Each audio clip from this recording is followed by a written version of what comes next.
নমস্কাৰ বন্ধুসকল, মই হাতীমে আজি আকৌ পুনৰ আপোনালোকৰ মাজলৈ ফুলকবিৰ খেতিৰ ভিডিঅ' এটা লৈ আপোনালোকৰ মাজলৈ উপস্থিত হ'লোহি। কথা হ'ল বন্ধুসকল, আপোনালোকে মোৰ ভিডিঅ'টো স্কিপ নকৰিব, আৰম্ভণিৰ পৰা শেষলৈকে চাব। বৰ্তমান সময়ত তাৰমানে ফেব্ৰুৱাৰী মাৰ্চত লগাব পৰা ফুলকবিৰ খেতিৰ বিষয়ে আজিৰ এই ভিডিঅ'টোৰ মাজত আপোনালোকৰ লগত সম্পূৰ্ণ কথাখিনি আলোচনা কৰিম। তো কথা হ'ল বন্ধুসকল, এতিয়া দিব পৰা কোনটো গুটি বা এতিয়া পচাব পৰা কোনটো গুটি আমি ফুলকবিত দিব লাগিব। বন্ধাকবিৰ কথা কোৱা হোৱা নাই, ইয়াত কেৱল কোৱা হৈছে ফুলকবি অন্তিম সময়ত কৰিব পৰা। তাৰমানে 2025 বৰ্ষৰ পৰা ফাৰ্ষ্টৰ পৰা আমি ফুলকবি কৰি আহি আছোঁ। 2025 বৰ্ষক আমি বিদায় দি তাৰপিছত 26 বৰ্ষৰ প্ৰথমতে পৰিছোঁ, কিন্তু ফুলকবি খেতি কৰাৰ অন্তিম সময় কিন্তু এইটোৱে। সেইকাৰণে এই মুহূৰ্তত আমি কোনটো গুটি দিম, এই খেতি কৰিবলৈ হ'লে গোবৰ সাৰ কিমান দিব লাগিব, প্ৰতি বিঘাত ৰাসায়নিক সাৰৰ কিমান প্ৰয়োজন আছে। তো কথা হ'ল কি কি ইনচেক্টিচাইড দিব লাগিব লগোৱাৰ পিছত, আৰু কি কি ফাংগিচাইডৰ ঔষধ দিব লাগিব। তো আমাৰ খাৰুপেটীয়াৰ কৃষকসকলে কি পদ্ধতিমতে খেতি কৰা হয় আপোনালোকে এই ভিডিঅ'টোৰ মাজত সম্পূৰ্ণটো চায়েই আছে। তাৰ উপৰিও মই আপোনালোকক A to Z কথাখিনি ধুনীয়াকৈ বুজাই দি আছোঁ।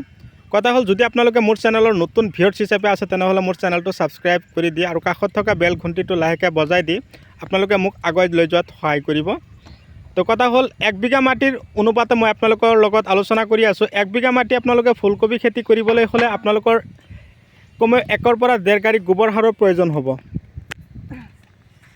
ছুপাৰ ফছফেট 1 বস্তা মানে 50 কিলো লাগিব, পটাছ লাগিব 15 কিলো, ইউৰিয়া 10 কিলো, DAP লাগিব 10 পৰা 15 কিলো।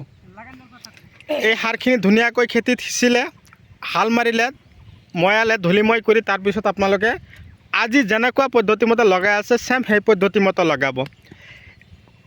প্ৰথমতে এনেকৈ আপোনালোকে আঁচ দি ল'ব বৰ্গ আকৃতি, তাৰপিছত আপোনালোকে লগাব। কিমান ইঞ্চিত দিয়া হ'ল, 17 ইঞ্চি, ইফালেও 17 ইফালেও 17কৈ দি তাৰপিছত লগোৱা হৈছে। লাইন টু লাইন 17 আৰু দীঘে 17 চেণ্টিমিটাৰ, 17 বহলে 17 এনেকৈ দি আপোনালোকে লগাব লাগিব। আৰু যেতিয়া লগোৱাৰ পিছত এসপ্তাহ পিছতে আপোনালোকে গছত কি কৰিব লাগিব, বগামাখিৰ ঔষধ স্প্ৰে কৰিব। তাৰ কাৰণে দিব লাগিব আপোনালোকে 1 টেৰা। সৰু থাকোঁতে কেইদিনমান পিছতে 1 টেৰা আৰু ইকা ধুনীয়াকৈ দি দিব ওলট পালটকৈ। এইটো আজি যদি 3 দিন পিছত যদি 1 টেৰা দিছে, তাৰ 2 দিন পিছত আকৌ ইকা স্প্ৰে কৰিব। কিন্তু এইটো ফুলকবি যিটো পুলি ইয়াত লগোৱা হৈ আছে এইটো হ'ল ৱেলকাম ফুলকবিৰ পুলি ইয়াত ৰোপণ কৰা হৈ আছে। তো এই ৱেলকাম ফুলকবিটো অন্তিম সময়ত কৰা হয়। এইটো কৰাৰ পিছত আৰু বৰ্ষাকাল আহি পাব, বৰ্ষা সময়ত আমাৰ ফুলকবি নাই, এইটোৱে হয়।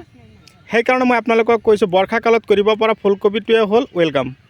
এইটো ফুলকবিৰ লাভালাভ যথেষ্ট পৰিমাণে আছে। আপোনালোকে যদি অকণমান বেছিকৈ পাতলকৈ দিয়ে, এটা ফুলকবিৰ ওজন 3 কিলো হৈ যোৱাৰ সম্ভাৱনা থাকে।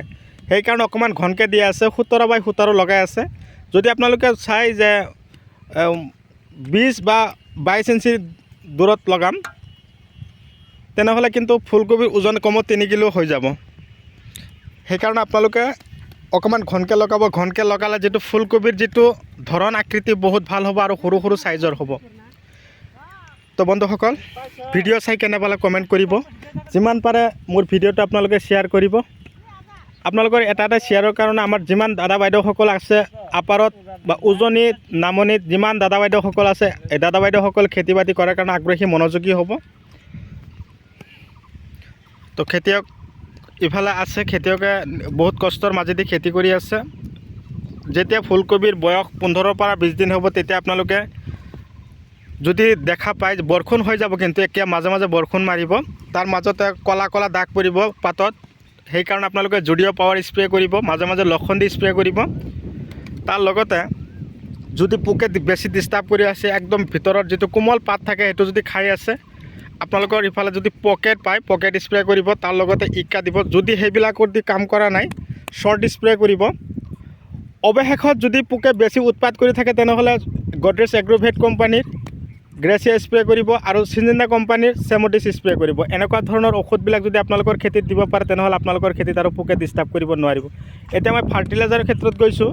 ফুলকবিৰ আকৃতি ভাল আৰু চিকচিকীয়া বনাবৰ কাৰণে যদি আপোনালোকে ফাৰ্টিলাইজাৰ দিয়ে তেনেহ'লে মাৰ্বল দিব। জিবা 26, তাৰ লগতে বনাছ, গ্ৰিফিন, IPL, বায়'লজিকেল এইবিলাক ফাৰ্টিলাইজাৰ বহুত ভাল। আপোনালোকৰ খেতিত এবাৰ যদি আপোনালোকে ইউজ কৰে বাৰে বাৰে দিবৰ কাৰণে আপোনালোকে প্ৰস্তুতি ল'ব। যদি মাটি বেছি শুকান হৈ যায়, বৰষুণ নহয়, তেনেহ'লে আপোনালোকে জলসিঞ্চন কৰিব। তাৰ কাৰণে খেতিয়কে মাজে মাজে আলি দি দিছে যাতে সুবিধাজনক কাৰণে। আৰু পানী বেছি জমা কৰি নাৰাখিব, পানী খেতিৰ পৰা ওলাই যাব পৰা ব্যৱস্থা ৰাখিব। পানী জমা হৈ থাকিলে গছৰ গুৰিৰ শিপা যিটো আছে সেইটো নষ্ট হৈ যায়। তাৰপিছতে আপোনালোকে গ্ৰিফিন দিব। গ্ৰিফিনৰ কাম হ'ল বায়'লজিকেল দানা, এইটোৰ কাম হ'ল গছৰ শিপা নতুনকৈ আনিব। এইটো অৰ্গেনিক হয় কিন্তু বহুত পাৱাৰফুল। তাৰ লগতে বনাছ দিব, এইটো শিপাৰ কাম কৰে আৰু গছৰ হৰমনৰ কাম কৰে। আৰু যিটো মাৰ্বল ক'লোঁ, মাৰ্বলৰ কাম হ'ল গছৰ ফলন বেছিকৈ অনাৰ কাৰণে। সেইকাৰণে ফুলকবিৰ আকাৰ আকৃতি ভাল কৰিবৰ কাৰণে মাৰ্বলটো দিব, জিবা 26 দিব। তো বন্ধুসকল আজিলৈ এইখিনিতে মই এৰিছোঁ। পৰৱৰ্তী ভিডিঅ'ত পুনৰ আপোনালোকক লগ পাম। ধন্যবাদ।